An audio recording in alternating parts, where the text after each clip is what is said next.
Namaste everyone. In today's video, we're going to focus on Muni Patanjali's Yoga Sutra 2.42. Now in this particular Yoga Sutra, Muni Patanjali is helping us to understand the impact of Santosha, which is the second niyama. So let's get into understanding this sutra, looking at each of the words and understanding it in its entirety.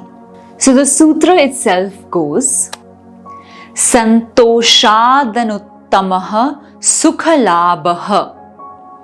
Alright, so this is quite a short and compact sutra. It's pretty easy and straightforward, but let's understand it word by word. So the first word that we have over here is Santosh itself. And Santosh refers to contentment or deep level of internal satisfaction. And this appears as the second niyama in the yama and the niyama. Now let's look at the next word, which is Anuttama. Now, Uttam is a word that is commonly used even in Hindi, which refers to the best. So, Uttam means the absolute best, and Anuttama means unsurpassably the best. So, this one is absolutely nothing can be better than this in a way. So, this is what is used as Anuttama. Ana anyway refers to not. So, nothing can be better than this. So, that is Anuttama. Now coming to Sukha Labha, this refers to Sukha, which means happiness, another common Hindi word where we say I'm Sukhi or I'm happy, or Sukh, which refers to happiness. And Labha, Labh, again, very common word, it refers to the gain of something. So when you say that you made a profit, it also says it refers to Labh or gain, but even otherwise in daily life, gain and Labh means just getting more of something and profiting out of something. Now, these are the different words, but let's understand what is the sutra trying to say. So the sutra is saying that the more you practice Santosh, and you really do it on a daily basis, mentally, and you embody it physically as well, what happens is this becomes the best way, the absolute best way to move towards happiness. And so they're saying that nothing can be better than this. Nothing is better than being content inside in your pursuit of happiness. And that's also a movie, isn't it? The pursuit of happiness. So it's really interesting how this sutra is telling us the importance of Santosh and how it's taking us along this journey. Now, let's start understanding this a little bit better and get into the depth of this sutra.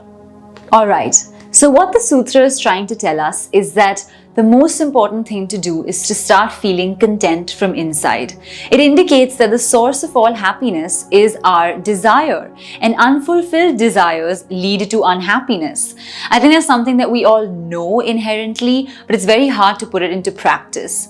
Because if I really want something and I don't get it, it's difficult to sit there and say, yeah, it's all good, it's very difficult to do that.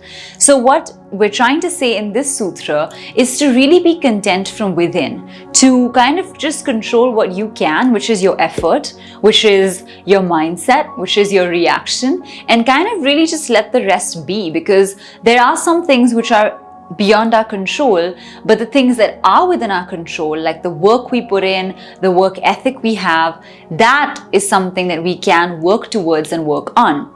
But ultimately, the point is that if you start getting attached to their desires, the fulfillment of those desires, then unhappiness is bound to come. So what it's saying is to practice contentment in such a way that no matter what happens, I'm content from inside, because it's also similar to feeling secure from within. The more we feel that security of the self, the less we will be dependent on these outer, elements to make us feel that way. And so I feel that what the sutra is trying to say is, okay, so the source of all your unhappiness is external objects. Well, fine, then how can you find joy, peace, contentment within you, cultivate that on a daily basis, and be unaffected by what's happening to you on the outside? Easier said than done, of course, and I'm no expert at it either as yet. We're all just a work in progress, but that is what the sutra is saying. And at the same time, what the sutra is indicating is that, to practice Santosha, one very important yama is aparigraha, which means non-hoarding. So you can only be content when you don't hoard, and vice versa. But if you're constantly hoarding things, trying to feel secure with the attainment of material objects, there's no end to that. There's going to be no end to that. Like if I really want to have sneakers, that's it. I can have an entire closet full and still not feel content, right? So it's like there's no end to your desires. It's just going to keep spiraling upwards. So instead, to have aparigraha and santosh go hand in hand, we can start to cultivate a different kind of attitude. And honestly, I think the pandemic has taught us that to a large extent. And I think even for me, my cupboard used to be quite full, but I really gave away a lot of things, tried to kind of minimize. And now I almost literally just wear like 8 or 10 things, because we don't need that many things. And the quicker we realize that, the easier it gets. It also helps with decision fatigue. When there's fewer things, there's less decision making, and you just slip on whatever is available and you get going. But the more options you have, the more we hoard, the more things we want, becomes difficult to take a step back. We're kind of just sucked into that, Bermuda Triangle of just wanting things more and more. So it's really never ending. And that's why Santosh is such an important principle to practice on the yogic path, because creating Santosh internally will help us to stay a little detached from external happenings and create that internal satisfaction right by ourselves. So that is what the sutra is all about. I hope you've been able to understand it a little bit better. Now, if you have any questions about the sutra, please pop it in the comment section below. If you like this video, give it a big thumbs up, and don't forget to subscribe to our channel. We upload new videos every week, and I'm sure they're going to be really, really helpful for you. Apart from that, if you'd like to connect with us, do join in for some of our classes, courses, and workshops.